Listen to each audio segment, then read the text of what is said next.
Romance at a glance. Romance at a glance. What you say now? Romance at a glance. Go ahead, girl. Hello, everyone, and welcome to Romance at a Glance. I am your host, Bridget, and today we have an excellent episode coming at you, Officer Off Limits by Tessa Bailey. Before we get there, I just wanted to take a quick moment to shout out our new patron, Nina. What up, girl? How's it going? Very excited to have you in the Romance at a Glance family. Guys, if you want to support the show, go to patreon.com/romance at a glance. Don't forget we are explicitly awesome, which means that you actually have to type in patreon.com/romance at a glance. Don't try to search for us because you won't find us because, again, we are explicitly awesome.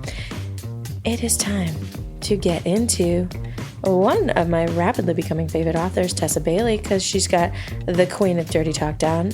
Entertainment Weekly called her the Michelangelo of dirty talk, which was very fun. Let's get into Officer Off Limits. Let's get it poppin', y'all. Okay, you guys, so we are talking Officer Off Limits, Tessa Bailey, Queen of Dirty Talk. This is book number 3 in the Line of Duty series. However, all these books are standalones. I also read book 5 because, as you guys know, once I start, it's hard for me to stop. And book 4 was not available at the Los Angeles Public Library, so I had to read number 5. And it was not hurt at all that I skipped number 4. It was like not a big deal. So all these books can stand alone. I did not think this book suffered for having not read the first 2. I didn't think it mattered. And it is a contemporary romance. Perhaps one might call it a cop romance. I did see a few people tagged it as romantic suspense. However, I do not really think it fits into that because despite the fact that he is a cop, it's not a suspense. It's a romance. No, it's a romance. And as Shawnee said, the cover art was super schmexy. And I liked it. I love the muscles. I love the muscles. Yeah. You ready for a quick synopsis? I'm ready for the synopsis. Give it to me, Bridget. Okay. Story is our fair heroine.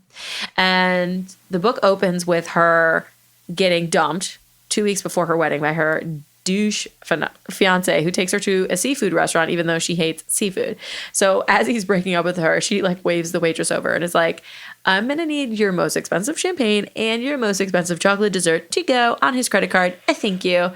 And the lady's, he's like, she doesn't want that. And the lady's looking at her and she's like, I just got dumped 2 weeks before my wedding. And she's like, I got you, girl. I got you, girl. So she walks out. And then as she's going out, she gets a call that her dad, who lives in New York, she's in California, is in the hospital with a heart attack. And so even though they're estranged, she hops on a flight and flies over to help take care of him and meets at the vending machines. Every person's dream is to be at a vending machine deciding on a snack and have a snack walk over to you and say, you can't get that. And then witty repartee with you about snack food while coming on to you and making it quite clear that he would like to fuck your brains out as fast as humanly possible from this moment. And that is what Daniel does. And he is also a hostage negotiator, just like her dad. And he is, in fact, his protege. And he has a troubled past. He was a foster child and also witnessed his foster sister shoot his foster father, and then she shot him and he survived. The foster father did not. And so he has that's kind of like a baptism by fire. He was trying to like talk her down. He got her to let the other little kids leave. And that's kind of how he kind of got into that mindset of the negotiation. And then when Jack met him, he took him under his wing and sort of mentored him up into the upper echelons of negotiation. And they meet and there's an attraction. Daddy Dearest is like, you better keep your hands off my daughter. And Story's like, doesn't even know this is happening. And she's basically just taunting him. She's like, you talk a big game. I'll give you 60 seconds, son. And she's just like zero fucks. Because she's like, I just got dumped, whatever. And and that's kind of where the story goes from there. This story started fast. You're in the hospital. You were like in it. And then like, I like their little that little witty thing in the beginning. Yes. And I was like, oh, okay. And then I like that they walk into the hospital room and he's like, oh shit, this is his daughter? Yeah. Oh. also, fuck, I might have fucked up, but also she is hot. Yeah. And then the dad is like, don't even think about it. Yep. And then he definitely thinks about it very soon after because they start fucking around. Like literally when they get back to the apartment that day. Yeah. It's like a couple pages equivalent He's later. like, I'm not going to. That was one of my favorite things about Daniel. He's like, I'm not going to do it. I'm not going to do it. And then she says one thing. And he's like, I'm going to lick you until you scream. And she's like, prove it. And I'm like, oh, he going to prove it now. Oh, he going to prove it now. Challenge that man some more. And he did not hold back. No. And the dirty talk. Oh, I told you. The Shawnee. dirty talk. Boy, every quote I have is just dirty talk. I know. I was like, please, somebody say this to me. Shawnee, I told you Tessa Bailey is the queen. Yes. You guys. Yes. Hopefully, she's the queen. At this point, we have scheduled an interview with her, and we are hoping that it will be in time for it to come out before this episode. But it may be coming out after this episode, depending on scheduling. But I'm stoked to talk to her. I'm just gonna like quote back all her dirty talk at her and be like, "Let's talk about it. Let's get weird. Let's get weird today. Let me stare you in the eyes as I read I back won't do that. I would never stare her in the eyes. That's rude. I don't like to be saying to in the eyes. That's fucking awkward. I would never do that to her. But I will stare off to the side while I read her dirty talk back to her. Luckily, we're on Zoom and you can't really stare anybody in the eyes because your eyes are always kind of looking down. Exactly. Because I'll be reading it, obviously. Yeah. I'm not going to memorize it. I'm not a fucking psycho. But I might. Let's get awkward. Let's get weird. Okay, so yes, the dirty talk starts so quickly. Yes. So basically they go back to the house and he's like talking this game and she's like, yo, I will set a timer for a minute. You have 60 seconds to prove that you're not all talk. And he's like, the things I want to do to you are going to take more than 60 seconds. And she's like, whatever, bro, you have 60 seconds. And then he goes in slow and then he kisses the life out of her. Yes. She orgasms on his leg while he's grinding it up in her. I was like, yeah. That's a great beginning. Great beginning. That's a great start. Then he's like, you better not go outside and walk around at night. This is New York City. And I was like, oh, please don't say okay. And she was like, actually, I am going to go out tonight and I'm going to get drunk and it's going to be dark and you can kiss my ass. You can kiss my ass. And I was like, snaps. Snaps. You tell him. And then she does go out and get drunk with her friend Hayden. And who I assume is going to end up with one of the other guys.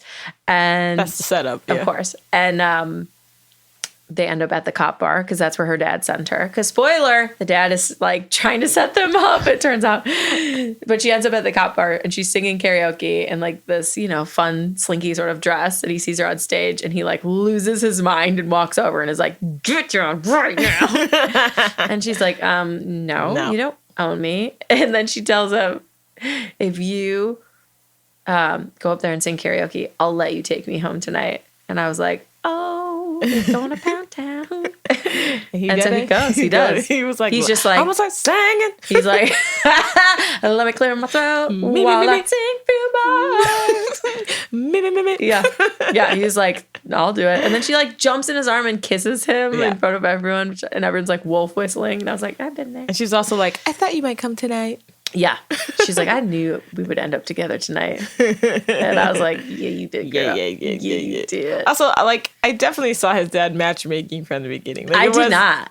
You did not? Like, when they both come to when they both came to the hospital room, like, because he wanted breakfast. By then I knew. Was like, but before that, I didn't know. Yeah. Like, before that, I suspected, because he kept saying, don't touch my daughter, but go take her to do a thing. And whatever. Take her to the Mets game, which is a little suspicious. Yeah, and that sounds really strange. And I was like, the dad is probably matchmaking. And then when they both came for the breakfast, I was like, yeah, he's definitely matchmaking. That's exactly what's happening. I did not pick that up as quickly as you. I did like that. So after karaoke, they go back to the apartment and they're like making out and about to get it on. And it turns out he has no condom. Yeah. She has no condoms. And she's like, takes off. And he's like, well, I don't know. And she like takes off her shirt and starts like pinching her nipples. And she's just like, go downstairs to the deli, get a condom. And he's wait like, right here. He's like, but then the funny part is that she falls asleep. He's like, I've been gone 3 goddamn minutes and she falls asleep. I've also done this. And I feel like to that's someone. yes, 100%. I feel like that's Sorry, you missed your window before I passed out. And but then he wakes her up in the middle of the night, and they get it on. They get it on Pound Town. Whoo! I was like, yes. He took her to Pound Town, bought her an ice cream, gave her a tour. Yeah. It's like, welcome to Pound Town. Welcome. This is where you will be living for the foreseeable future. Oh my God. First of all, the sex, she writes great sex scenes. Great sex scenes. So much dirty talk. So much wonderful dirty talk. Yeah. As you guys know from listening to the podcast, me and Shani are both very big into the dirty talk. Auditory. I want my mind to be involved. I want my imagination to be involved. You don't have to do any of the things you're going to say you're going to do. Just say that they're there. The possibilities in the air. And I put it this way, like, if you are saying what you're going to do to me, my brain can't think of anything else. Yeah. So if you're inputting information, I can't think, like, what am I having for breakfast? Right. Or what's, so input all or the it's things. just like anticipation of the next, like, and it builds a world that I'm like, are you gonna do? And you're gonna okay, exactly. Wow, let me get excited. So it's great, and it is not like very like super vanilla, like it's gentle sex. Yeah, like he takes her to Pound Town. Pound Town. Yeah. And I'm saying they stayed there. They had a weekend stay. Yeah, they did. They got reservations. Yes. And then I love that he takes her to the Mets game. Yeah. And his friends are like, "Ooh, did you have a good night last night?" And he's like, "Don't talk about her that way." Because he's such a playboy. He's a playboy. But now this is serious. This is story. We don't talk about story this way. Super serious. We just talk about all those women this way. Yeah. Not story. But I love that. This is one of my favorite quotes. I had so many in this book, Shani. But this is one that's not related to sex. But he's like trying to, in his mind, turn over a new leaf. He's like, on Friday night, he completely bullied her. He dragged her from the bar, gave her hell for her onstage performance, roughed her up in bed. Tonight, he would be Mr. Tranquility. Nothing would rattle him. By the end of the date, she'd see him in a new light. Daniel, the thoughtful, fun-loving Mets fan. He pulled off complicated negotiations on a weekly basis. He could absolutely pull this off. And like 5 minutes later, he's like, his little hands are like raking up higher and higher and higher on her leg, on her skirt at the Mets game. And they're like daring each other to like get more aroused and like go to the car. Yeah. And I was just like, I loved it so much. I just love it. I love when the characters can't like keep their hands off each other. Because that's such a fun thing for me as the reader to be a part of. Like, I want to be there where they like love each other and you're lusting and you're having fun. Yeah. Like that, those are my favorite books. I love that feeling. And the Mets game, well, it's like the height, everything's getting heightened and his hands dragging. And then she's like, we could go to the car. And he's like, okay. Especially because nothing fucking happens at Mets games. No, nothing happens. I mean, well, and then they hear on the radio that they win at the end. So something did happen. Something did. But and he tries to convince her they have to do it every game for the rest of their lives so the Mets can keep winning. But like, you ever been to like a baseball? I mean, let me tell you, I've only gone to like maybe 3. One was like a field trip in school. Yeah. But freaking baseball games take forever. Forever. So you could go to your car, bang one out, come back, and it's still only the freaking third inning. Yes. You could have sex like every inning. Every inning. For a long time. Yeah. A lot of sex. Like, not a quickie. You could have an extended session during every inning. I was like, what is this? Why are we here? Yeah. Why are we here still at this game when we could be in the back of your car fucking our brains out? You know, that was a hot sex scene too. Oh yeah, I mean, I just thought the sex in this book was just great because no matter what, that dirty talk put me into it. Mm-hmm. And she writes great dirty talk. Yeah, and absolutely. Yeah. And honestly, if the book's not going to give me depth, then give me dirty talk. Yeah. Well, I think there's like obviously books that you read for different reasons. And like this is a great book to read if you want to have like just like a blast. This could go on my quickie list. Like that list of books I have that I'm literally like, I know something that's going to get me there real quick. Yeah. This could definitely go on that list. Yeah. Like every book I've ever read by her has. She nasty. I'm so Tessa excited. Bailey, man. So excited. Tessa, we're going to talk to you. We're going to talk to you, girl. Nasty, we're going to talk to you, girl. We're going to need to know some things. Get ready. Yeah. So basically, he obviously fails, and they immediately go to Pound Town in the car. They don't even make it home. And it's like super hot. Yeah. And she's riding him in the back seat. And then they hear some people outside, and he's like covering her mouth so she's not screaming. Oh, yeah. And she gets more excited about the danger. And he's like, oh my God, she's the perfect woman. I love her so much. And then the next day, or I don't know if it's the next day, but like the next thing is she like, I think it's that night actually. She thinks he's gonna like come in, they're gonna like have sex all night. Yeah. And he's like, I want you to stay the whole summer. Like, I don't want you to go home in a week. I want you to stay. I like you. I think this is going somewhere. Stay with me. And I was like, that feels. She got me with the steam, and then she just hit me with the feels, Shani. I was like, he wants her to stay. He wants her to stay so much he doesn't even have sex with her again that night. Mm-hmm. He's like, I want you to know I'm serious. She's like, you're a playboy. And he's like, what?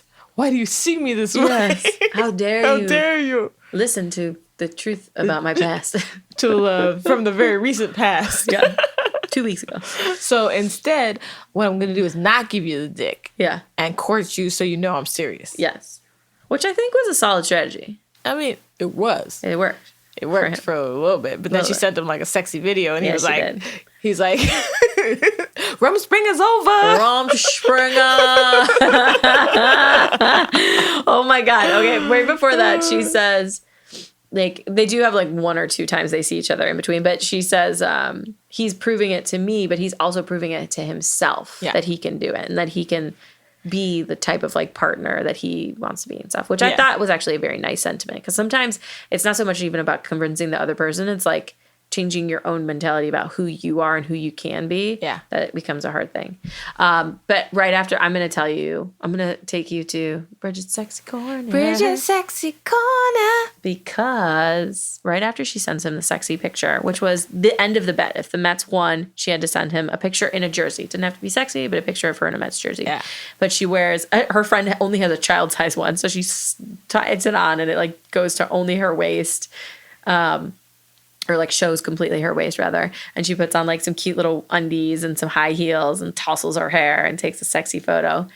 And he's like teaching. First of all, PSA, if you are lecturing, do not have your cell phone on. Certainly don't check text messages from someone that you're dating. Yeah. Because you never know what they're sending. And in this case, it was a saucy photo. Yeah. And he immediately dismisses class because he gets a boner and he has to rub one out right there. And he calls her up, and she goes she's in the bathroom when they talk. And this is what he says, Shani. Now tell me, what did I do to you in that stairwell? Did I fuck you, baby? Yes.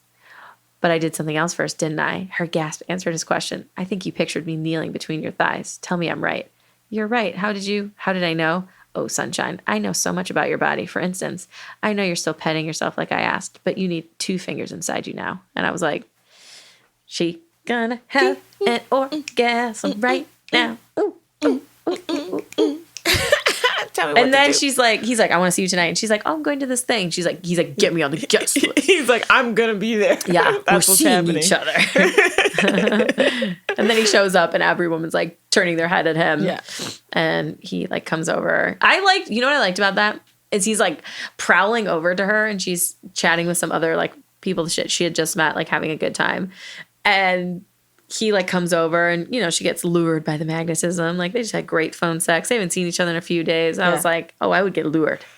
And he's about to be like they're both like, should we get out of here? And then Hayden comes over, and he immediately like orders some drinks for Hayden and for her. Like he's like, oh, your friend's here, we're not going. Yeah. Like there's no like, he doesn't like sulk about it. He's not like standing around awkwardly. Yeah. He's like, oh, your friend's here, so obviously we're not going to go right now. We got to get her a drink. We got to talk to her. And like, I thought that was like one of my favorite things. I mean, this book obviously had a lot of great things, but in terms of a relationship versus just the sexy parts, I was like, oh, that's like what you want from a partner, or boyfriend, or husband. It's like you want the guy who's like, I want to go fuck your brains out. Oh, but your best friend's here. Well, she's really important. So we have to obviously be here for her and talk to her, and then we'll go fuck each other's brains out. Yes. We'll have plenty of time to fuck each other's brains out. Plenty of time to fuck each other's brains out. So there was this one quote that I liked. Well, there's a couple quotes that I liked, but this is also a dirty talk. So I am going to go into Bridget's Sexy Corner. Please. For a minute. Join me. And it was, so this is Daniel. And he's like, why didn't I take you again this morning? If I could do it again, I would roll you over and suck on your nipples until you were wet enough for me. I always have to make sure you're slick, baby. You're so tight.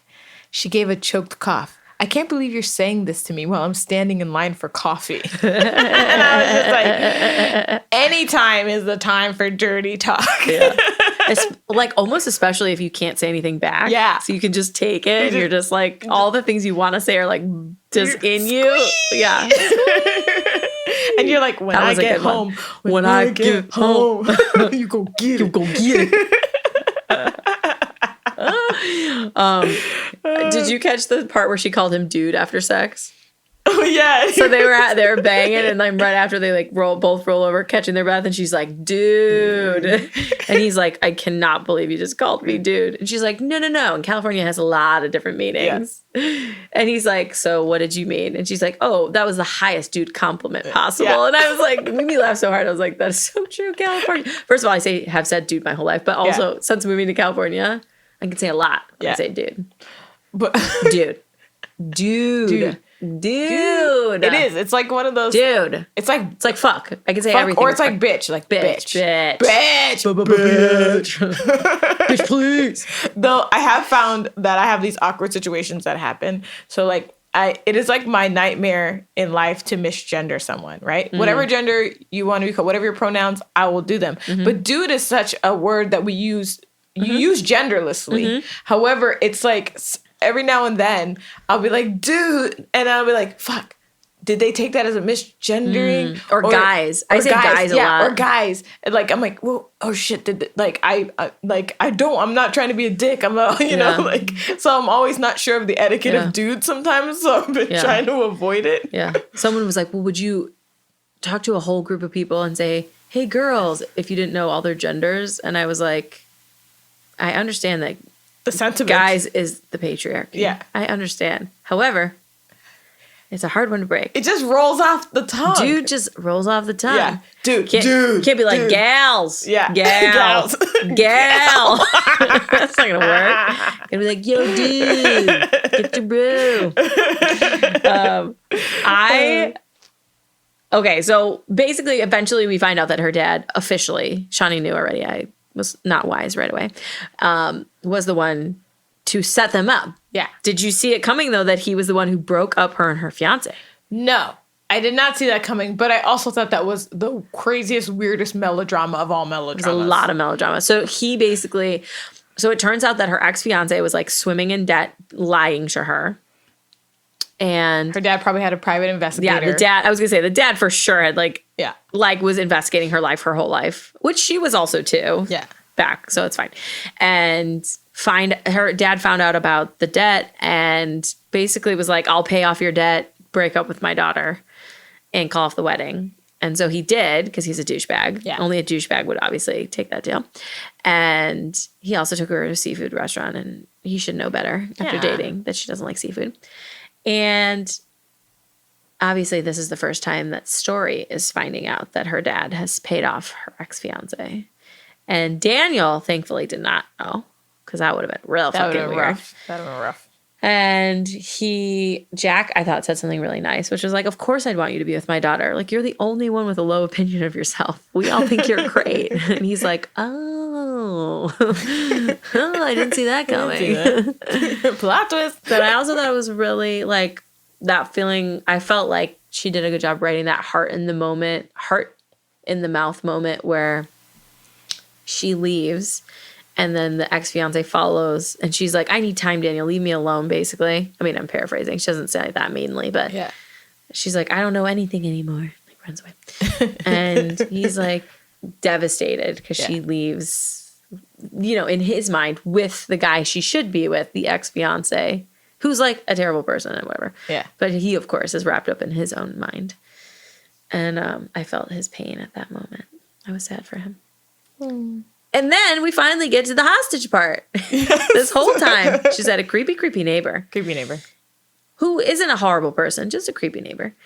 And she's also dating a hostage negotiator. So I was like, well, she has to get kidnapped. Yeah. or she has to get a hostage. There has to be a hostage The situation. setup was there. Yes. Yeah. And I was like, the whole book, I was like, when is she going to be kidnapped? The whole book is like, oh, she felt unsafe with I the know, and I creepy was like, is he neighbor. going to snatch her now? Yeah. Who is she going to get snatched? Yeah. But she gets taken actually at the hospital because the whole sort of subplot of his character is that his mom got sent home from the hospital because they can't pay and the insurance won't pay.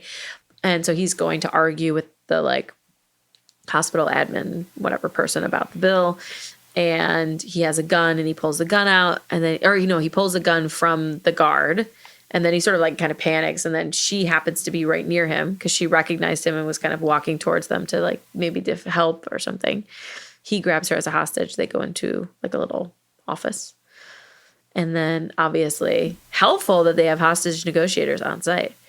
And she basically just like has been following her dad's career her whole life and like listening to what he always says and reading books about it. And so she just like calms herself down. Yeah. And she connects with him. She like basically does all the things you're supposed to do. She like connects with him as a person. She asks him what he wants. She gets him what he wants. He wants a nurse for the mom. She promises that she'll have it. She forces her dad to pay for a live-in nurse for the guy's mom for like ever, even though he's going to go to jail. Yeah. He's like worried he's going to get shot. And she's like, I promise no one's going to shoot you. And then her dad wants to like bust the door down and Daniel's like, no, she said she's got this. Like, we have to give her time. I trust her.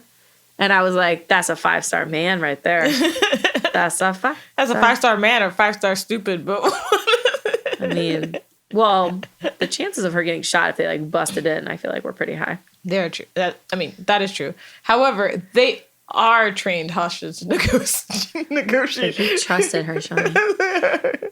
You never like these suspense books because you don't like to suspend any disbelief. Listen, you suspend disbelief for fucking vampires and Valkyries and all kinds of other things. Shawnee, you need to suspend disbelief that man trusted her. He knew she could handle it. They didn't lose points for me. Okay, I thought it was plausible that because of her dad. I think he would have. He didn't say we'll wait forever. He said we'll give her a few minutes. Give her a few minutes. Like So I'm making jokes. They didn't lose points for me in this part of the book. Good, Shawnee.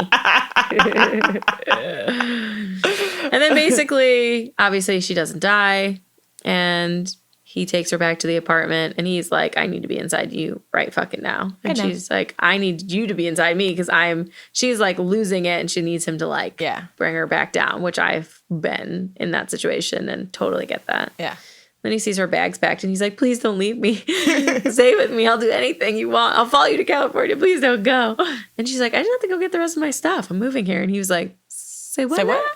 First of all, like you glossed over it very quickly, but I did like that when they were like, having to reconnect after this situation. Yeah. He was basically like fucking her and telling her like, why the fuck did you put yourself in this position? Yeah. I'm so mad at you. Fuck. I'm so mad at you. Like thrust her. Yeah. He talks about him like pushing her up the bed with his fucking pelvis while he's also arguing with her and like berating her. She's like, I know. Putting herself in a bad She's position. like, becoming a hostage? I did. I've heard that. Or whatever, which I thought was kind of hot. Yeah. It was. Yeah. It was very hot. So the book was hot. The book was hot. The book was hot. Yeah. Shawnee, did I hit the steam for you? You hit the steam for me. Yeah. You hit the steam for me. I knew Tessa Bailey was going to do it for you. Yeah. I knew it. The dirty talk. I know. Fucking dirty talk. Man. Yeah. Yeah. I'm going to I don't know. Well, let's take a quick break and then let's tell everyone what our favorite quotes are. Hello, best friends. Thank you for being loyal listeners of Romance at a Glance. We're so happy to have you. If you'd like to support us further, head over to Patreon, where you can become one of our patrons. We've got a lot of great perks, such as merch and a super secret discussion group where Bridget and I talk to you directly about all things romance and all things nasty. So come on over.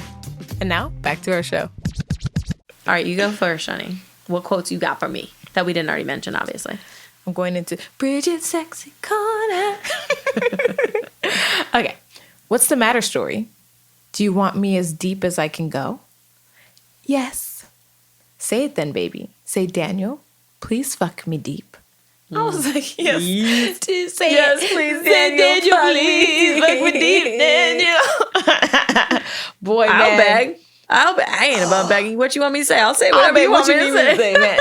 First of all, as long as it's not about humiliation, as long as it's just begging, I'm into it. Yes. Like the act of like, first of all, I mean, beyond dirty talk, if they say that shit right next to your ear, or they whisper that shit right next to your ear, or even if I hear the breathing next to my ear, it's over. It's over. It's over. It's over. I'm like, sober. I don't even know what the fuck you're saying at this point, but I'm just, It's not over. Let's go. It's not over.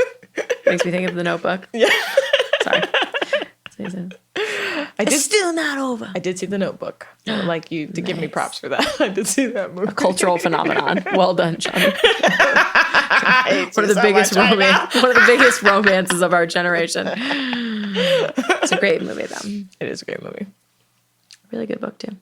The sequel, The Wedding, is really good. If you guys read any that. Nicholas Sparks, there's no movie. I think they should. Well, because they changed the ending of the Notebook movie, and it's different from the book.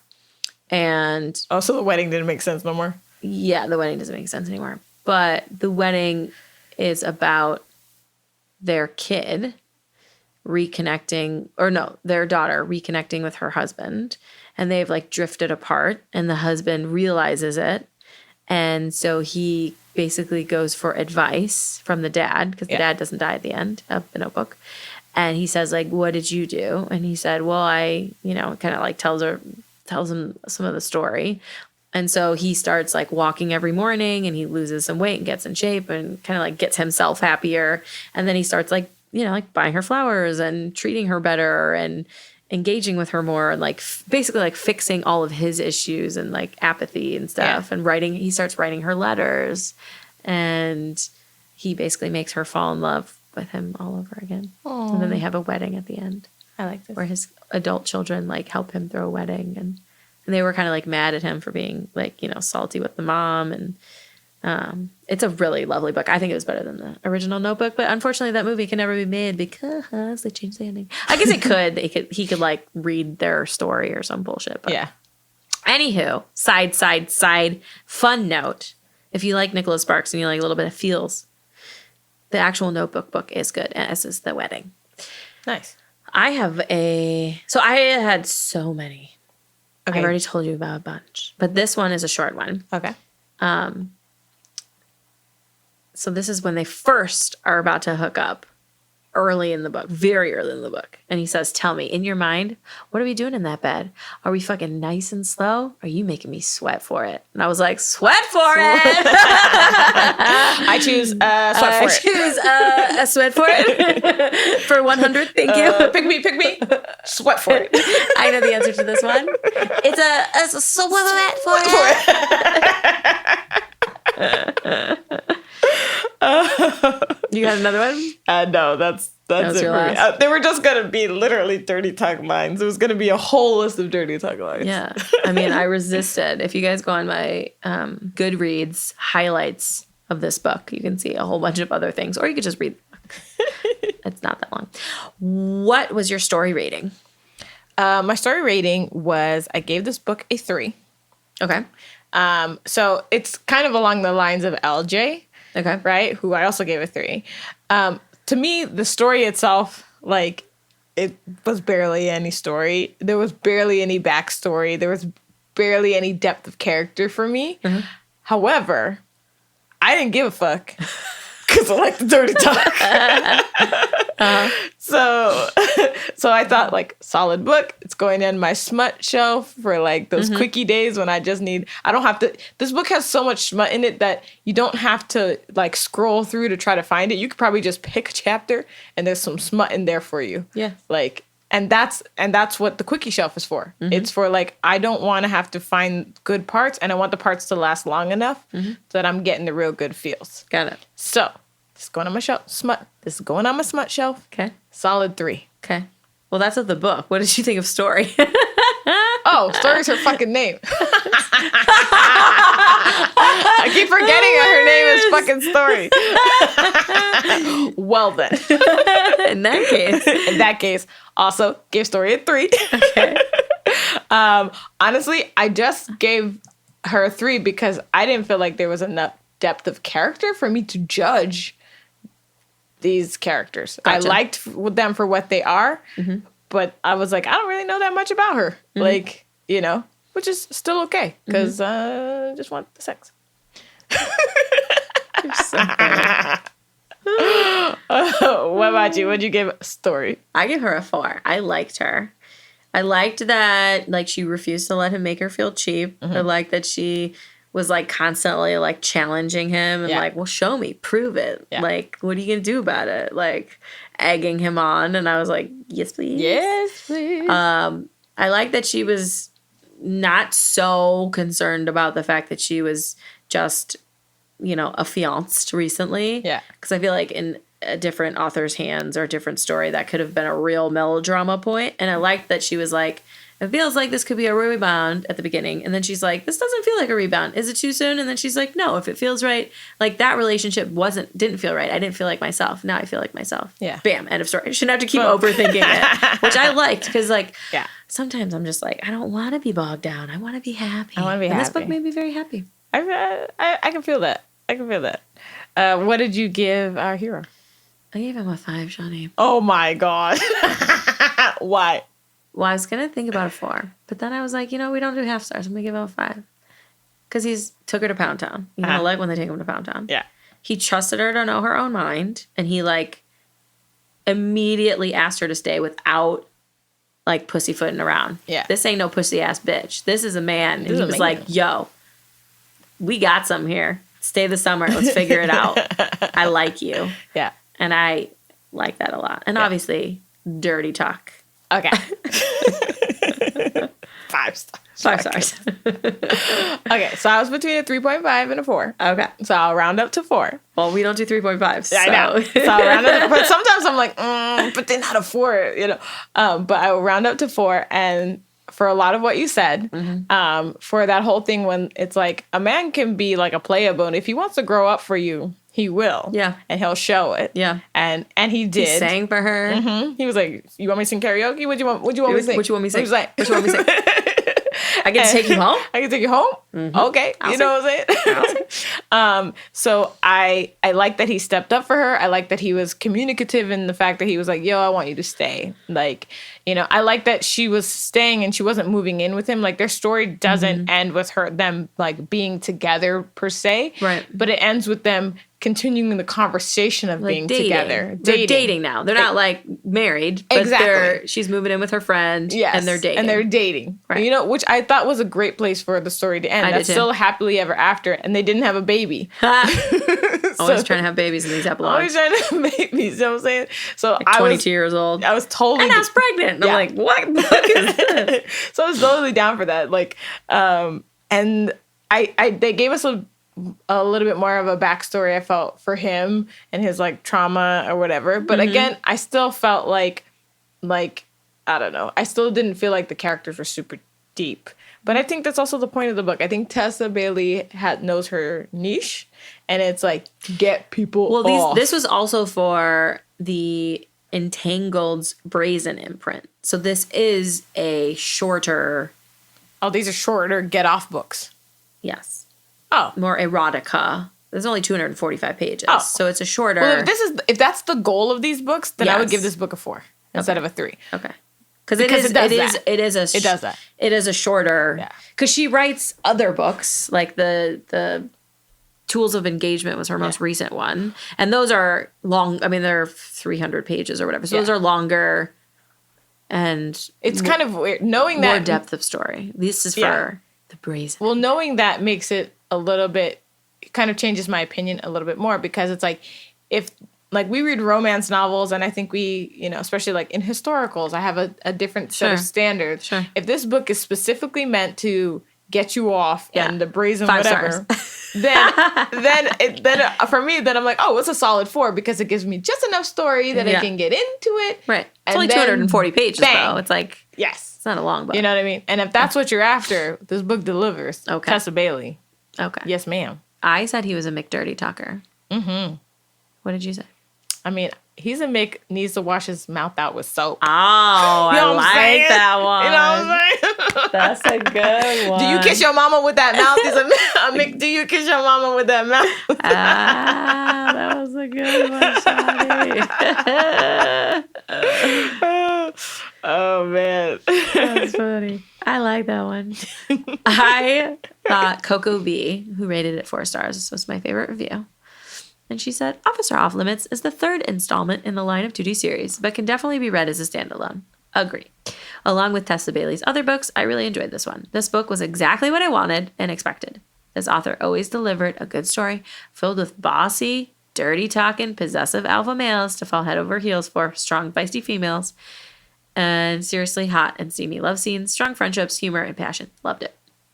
I was like, you get me, Coco. You get me, Coco B. Well, I don't like my review anymore because I feel like I've been presented with new information. And you guys see how much research Johnny does before these books. I'm just kidding. No, you don't have to be kidding. It's true. It's true. When I just pick up the book and I read it.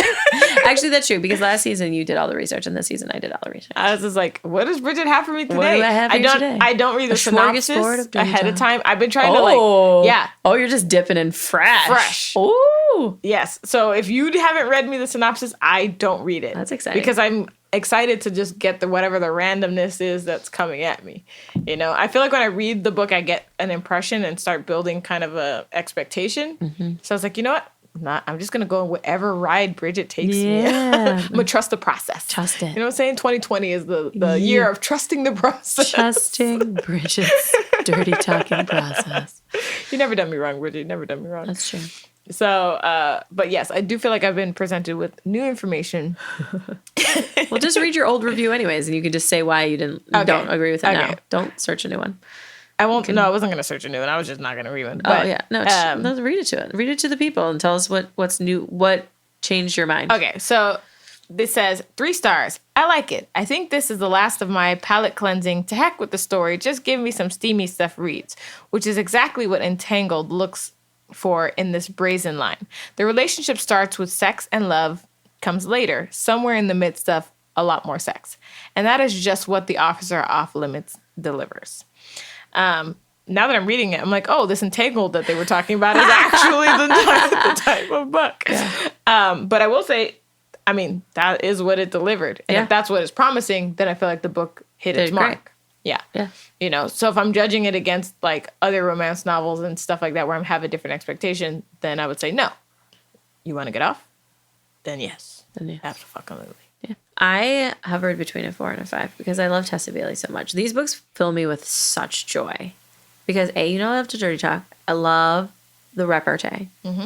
I also love like the speed of her books. Like you said, like you jump right in and you're fucking in this book and it like takes you along and kind of sweeps you away.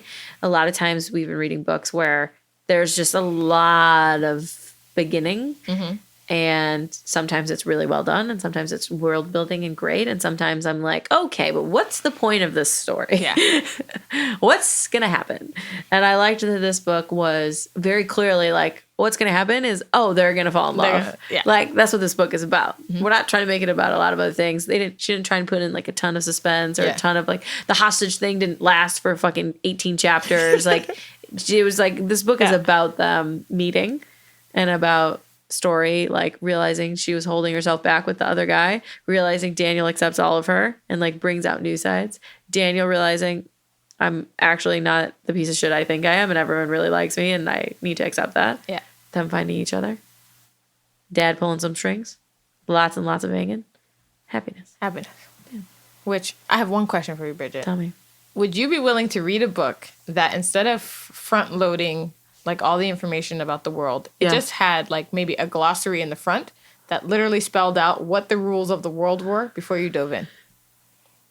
Yeah, I mean, I've read some of those in like the more fantasy sci-fi space where they have like glossaries or they have like the beginning is like a prologue that's maybe the equivalent of half of a chapter and it just like sets everything up like years ago and in this land so-and-so is the king and blah blah blah happened and now we're with so-and-so and they're about to go on a quest and then it's like bam you're in the quest. Which I like.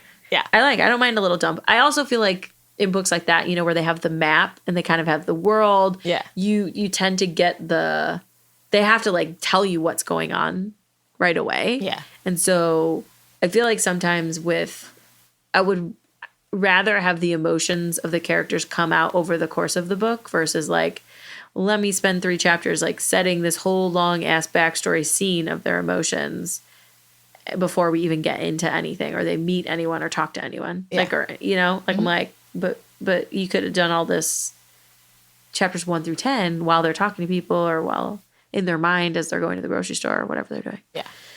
But yes, I would totally read a book like that. Okay, cool. A lot of books have glossaries at the end. Yeah. But I have seen a couple that have them at the beginning. I would like it in my mind, like, you know, because I like write stories and shit, but I'm always like, you know what? I just wish I could read a book where in the beginning it was like, it explained what every character was. Valkyries yeah, are. It's almost like magic cards. Yeah. Hero, you know, healing points 4. Yes, exactly. Magic points 10. Special skills. Friends with vampires. You know. And then anytime in the book where I was like kind of lost, I'm like, oh, what do they do? I can go to the glossary and check it out. Because that's what you did as a kid. Yeah. Half the time when you didn't know a word or you didn't know whatever, you would have to go look that shit up and then go back to your book. So I've read a bunch of books where the glossary is extensive. I'm looking at you, Wheel of Time. And I'd be like, what the fuck is that person doing in this book? And then I'd be like, who are they? Who are they? They were in this book 4 books ago. Yeah. What? Oh, I remember them. Yeah, okay. But that would be super helpful. And then if you remember, the book is not giving you all this backstory that you already know because you've read already books 1 and 2. Sure. Or whatever. And you can just check the glossary and then you can go back into your book. Really don't like in books that are series. So this is in a series technically, and all the characters are linked together. So they all work together. Yeah. And or are friends. But their books are very standalone. This book you did not need to read books 1 and 2. I was not lost at all. They didn't even mention the other couple. I do not like in books that are clearly sequential, when in book 3 or book 2 or book 4 or book 12, there's an extensive amount of time spent on repeating the plot of previous books. Yeah. It's okay if you like casually mention like a 1-line thing. But I have read books where it's like they'll spend paragraphs and I'm like, yeah, motherfucker, I just read book 2. I know what happened. Hello, you can't read these books out of order. What do you think I need to catch up? Like, and I get they have to catch up a little bit because like maybe I read it a year ago or something. But like it could be a little catch up. It doesn't need to be. It didn't need to be a big catch up. Also, that bugs me. Didn't know this was book 3, so it really doesn't matter. Anyway, love the book. Give it a solid smut report. Okay, smut list. I can't decide if I'm at a 4 or 5, Shawnee. I'm gonna go with a 4. I think I'm gonna go with a 5. I just love her. I love this book. Well, you I have had to so go much with a 5, fun because if I'm at a 4, you're definitely at a 5. I love this book. Yeah. I also read book 5. You guys, Shawnee. Yeah. I'm almost disappointed in myself that book 5 isn't the one that we read, because it is I feel like even that sexier than this book. I feel like every Tessa Bailey book, you say that. You're like, I read this one, but oh my God, Shawnee, it should have been this one because this was even smuttier. And then you read a new one. It's not about being snuttier. It's about the type of sex. So let me tell you a story. Is it the BDSM one? BDSM one. Let me just tell you. Language. I do. Let me just tell you what's happening in it. Yeah. And then you can go treat yourself. Okay. So one of Daniel's friends on his thing, Matt, who you meet, the one who doesn't talk very much, and you know a man who doesn't talk very much is intriguing. Yeah. You're like, what's under that shell? You know I like a man with few words. Few words. A lot of action. So he's a sniper. And that means he's supposed to be driving Brent's little sister home from college as a favor. Okay. But Brent's little sister, she ain't little, is she? She's not little. She just graduated from grad school. And she sees him in the coffee shop and immediately lusts after him. And so she decides to pretend that she's her friend, because he was supposed to drive them both. But her friend went with her boyfriend to a lake house. She's supposed to drive them both. Okay. But she pretends to be not the sister because she knows he won't hit on her. If it's a sister. Exactly. And she bites her lip at him, flounces her hair, and she's in little short shorts. And he's like, she must know what she's doing. And then she looks up and he's like, oh, she knows what she's doing. So they go back and he's trying to ignore her in the car because he's still like, okay, it's his little sister's best friend. Like, I can't. And she's like, squirming in her seat and crossing her legs, uncrossing her legs. And he's just like, finally he just like snaps. And it's just like, oh, you know what you're doing. You put on all this vanilla lotion, like looking all good. Vanilla lotion. She put on vanilla lotion. Yeah, because she shaved her legs and her bikini line because she knew she was trying to get some. That smells like cookies. Yeah. Mm-hmm. So the car breaks, and there's only one hotel room. Actually, that's not true. There are 2, but the guy at the motel desk is giving her creepy looks. And so he's like, no, we'll take one room. Fuck Yeah. you creep. So they go in and he's like, I'm going to take a cold shower. I got to get away from you. And she's like, okay. And she hops on the bed and she thinks he's in the shower and she turns on porn. And she's like, oh, it was just the first thing that came on. And he's like, I know you watch porn. And then he's like, still has control and he's about to leave. And she wraps her arms around him from behind and is like, please don't leave. And then he shoves her up against the door. Oh, always a good move. Hard. Yeah. And then the dirty talk starts. Oof. And then the domineering starts. Oof. And he starts spanking her. Ooh, spanking. And she likes it. Ooh, she like it. And he spanks her and then he's rubbing and she's like, don't rub, I like this sting. And he loses his fucking mind. And then Shawnee, he finds out she's not the sister later. And she's been bad girl. Ooh, She's been a bad girl, Shawnee. She bad. It's good. It's also it's also shorter too. It's only 175 pages. Oh, so shoot. you hop in. That's a bathroom read right there. You hop in that book. You could drive home right now and you could probably read most of it. It's probably only like 3 or 4 hours of audio. Probably. Yeah. And anyways, it's really good. So you guys, Line of Duty book 5, also 5 stars. Mm-hmm. Great book. Tessa Bailey, I love you. I love these books. Yeah. Until then, you guys. May your books be your lover. And your hand, your best friend. Yowza! Thanks for listening. Subscribe to our channel to get new episodes, clips, and more. And click here to watch our previous reviews and author interviews.